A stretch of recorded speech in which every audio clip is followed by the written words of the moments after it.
राधे राधे भक्तों, स्वागत है आप सबका आपके अपने चैनल पर। आज नवरात्रि का आखिरी दिन है और दुर्गा माता की 9वीं शक्ति जिनका नाम सिद्धिदात्री है, आज उनका दिवस है। ये सभी प्रकार की सिद्धियों को देने वाली है।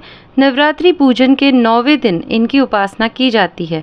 इस दिन शास्त्रीय विधि विधान और पूर्ण निष्ठा के साथ साधना करने वाले साधक को सभी सिद्धियों की प्राप्ति हो जाती है। सृष्टि में कुछ भी उसके लिए अगम्य नहीं रह जाता।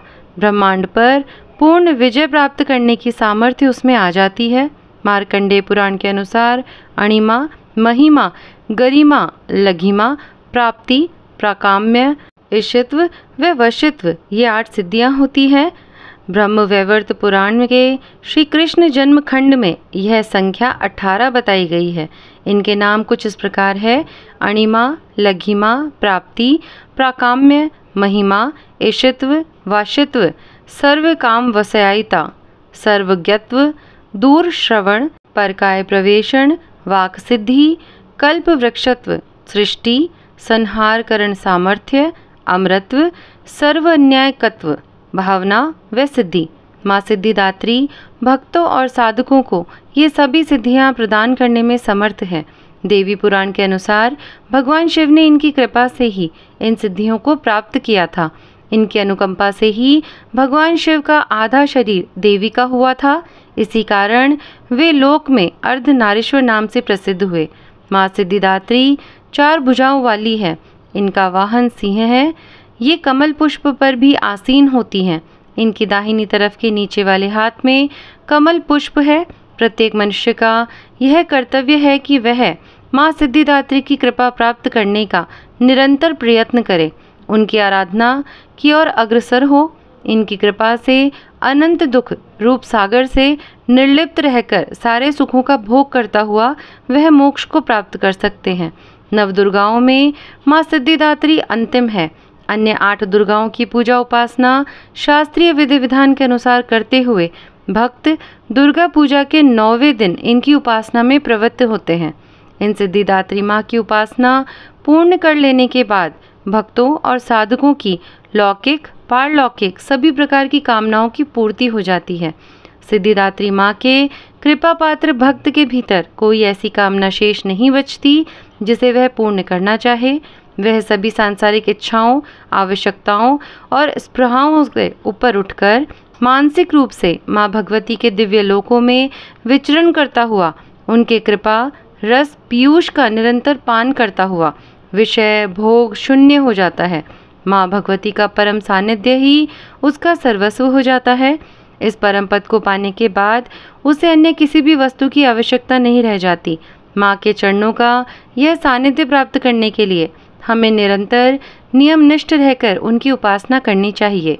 माँ भगवती का स्मरण, ध्यान, पूजन हमें संसार की असारता का बोध कराते हुए वास्तविक परम शांतिदायक अमृत पद की ओर ले जाने वाला है। इनकी आराधना से जातक को अणिमा, लघिमा, प्राप्ति, प्राकाम्य, महिमा, ईशित्व, सर्व काम वसयित्या, दूर श्रवण, परकामा प्रवेश, वाक सिद्धि, अमृतत्व, भावना सिद्धि आदि समस्त सिद्धियों, नवनिधियों की प्राप्ति होती है। आज के इस युग में इतना कठिन तप तो कोई नहीं कर पाता, लेकिन अपनी शक्ति अनुसार जप, तप, पूजा अर्चना कर कुछ तो माँ की कृपा का पात्र बनता ही है। प्रत्येक सर्वसाधारण के लिए आराधना योग्य यह श्लोक सरल और स्पष्ट है। माँ जगदम्बे की भक्ति पाने के लिए आप इसे कंठस्थ कर नवरात्रि में 9वीं के दिन इसका जाप कर सकते हैं। यह श्लोक कुछ इस प्रकार है: या देवी सर्वभूतेषु माँ सिद्धिदात्री रूपेण संस्थिता, नमस्तस्यै नमस्तस्यै नमस्तस्यै नमो नमः। अर्थात हे माँ सर्वत्र विराजमान और माँ सिद्धिदात्री के रूप में प्रसिद्ध अम्बे, आपको मेरा बार बार प्रणाम है, या मैं आपको बारंबार प्रणाम करता हूँ। हे माँ मुझे अपनी कृपा का पात्र बनाओ। तो कुछ इस प्रकार से सिद्धिदात्री माँ के बारे में ये जो मंत्र है आप इसका जाप कर सकते हैं। तो चलिए अब इसी के साथ सुनते हैं सिद्धिदात्री माता की कहानी। तो कथाओं के अनुसार जब सभी देवी देवता महिषासुर के अत्याचारों से परेशान होकर भगवान शिव और विष्णु के पास पहुँचे, तब सभी देवताओं के तेज से एक दिव्य शक्ति उत्पन्न हुई जिसे माँ सिद्धिदात्री कहा गया। माँ सिद्धिदात्री का नाम सिद्धि अर्थात पूर्णता और दात्री अर्थात देने वाली से बना है, जिसका अर्थ वह देवी जो सिद्धि प्रदान करती है। देवी पुराण के अनुसार भगवान शिव ने माता सिद्धिदात्री की कठोर तपस्या की और उनकी कृपा से ही 8 सिद्धियों को प्राप्त किया था। उन्हीं की कृपा से भगवान शिव का आधा शरीर देवी का हुआ और वे अर्धनारीश्वर के रूप में जाना जाने लगे। माँ सिद्धिदात्री की 4 भुजाएं हैं, इनका वाहन सिंह है और कमल पुष्प पर आसीन होती हैं। जो भक्त नवरात्रि के 9वें दिन विधि विधान से माँ सिद्धिदात्री की पूजा अर्चना करते हैं, उनकी सभी मनोकामनाएं पूर्ण होती है। माँ की कृपा से व्यक्ति संसार के दुख सुखों से परे होकर मानसिक रूप से मोक्ष प्राप्त करता है। तो चलिए अब इसी के साथ में सिद्धिदात्री माता की आरती गाते हैं। जय सिद्धिदात्री तू सिद्धि की दाता, तू भक्तों की रक्षक, तू दासों की माता। तेरा नाम लेते ही मिलती है सिद्धि, तेरे नाम से मन की होती है शुद्धि।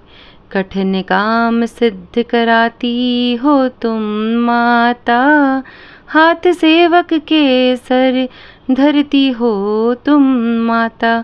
तेरी पूजा में ना कोई विधि है, तू जगदम्बे दाती, तू सर्व सिद्धि है। रविवार को तेरा सुमिरन करे जो, तेरी मूर्ति को ही मन में धरे जो। तू सब काज उसके कराती हो पूरे, कभी काम उसके रहते ही ना अधूरे। तुम्हारी दया और तुम्हारी यह माया, रखे जिसके सर पर मैया अपनी छाया।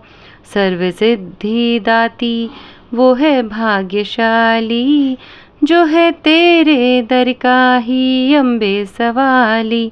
हिमाचल है पर्वत जहाँ वास तेरा, महानंदा मंदिर में है वास तेरा। मुझे आसरा है तुम्हारा ही माता, वंदना है सवाली तू जिसकी है दाता। हे सिद्धिदात्री जय सिद्धिदात्री, तू भक्तों की रक्षक, तू दासों की माता। तो इस प्रकार से इस वीडियो में मैंने आपको सिद्धिदात्री माता की जानकारी दी है, साथ ही में हमने उनकी कथा सुनी और गाई है उनकी आरती। तो चलिए अब पता करते हैं कि महानवमी पे आपकी पूजा का मुहूर्त क्या रहेगा। तो जैसा आप सभी को पता है, नवरात्रि की नवमी पर आज के दिन 1 अक्टूबर को सुबह 6:29 से शाम 6:27 तक का जो मुहूर्त है वो बहुत ही शुभ रहेगा। इस दौरान आप कभी भी कन्या का पूजन कर सकते हैं या फिर अगर आप हवन करना चाहते हैं तो वह भी कर सकते हैं। साथ ही साथ में माता की पूजा का अनुष्ठान जो आप करते हैं अंत के दिन, वो भी आप इस समय कर सकते हैं। तो सुबह से लेकर शाम तक का ये जो मुहूर्त है ये बहुत ही अच्छा रहेगा। आपको बहुत ही ज़्यादा समय मिल रहा है, तो आप अच्छे से आपकी जो पूजा अनुष्ठान है वो कर सकते हैं। और अब जो अगला वीडियो आएगा इस चैनल पर वो रहेगा कि किस प्रकार से आपको माता की चौकी हटानी है। हमें माता की चौकी बहुत ही सावधानी से हटानी होती है। हम ऐसे ही उठाकर चौकी को साइड में नहीं रखते, उसका भी एक शुभ मुहूर्त होता है और सही तरीका होता है। तो वो तरीका मैं अगले वीडियो में आपको ज़रूर बताने वाली हूँ। आज का वीडियो उम्मीद करती हूँ आप सबको पसंद आया होगा। वीडियो अच्छा लगा हो तो लाइक और शेयर ज़रूर करिएगा। साथ ही में चैनल पर अगर आप नए हैं तो चैनल को सब्सक्राइब भी करिएगा। मैं मिलती हूँ आपसे अगले वीडियो के साथ में, तब तक के लिए धन्यवाद। राधे राधे, जय माता दी और आपकी नवमी शुभ हो।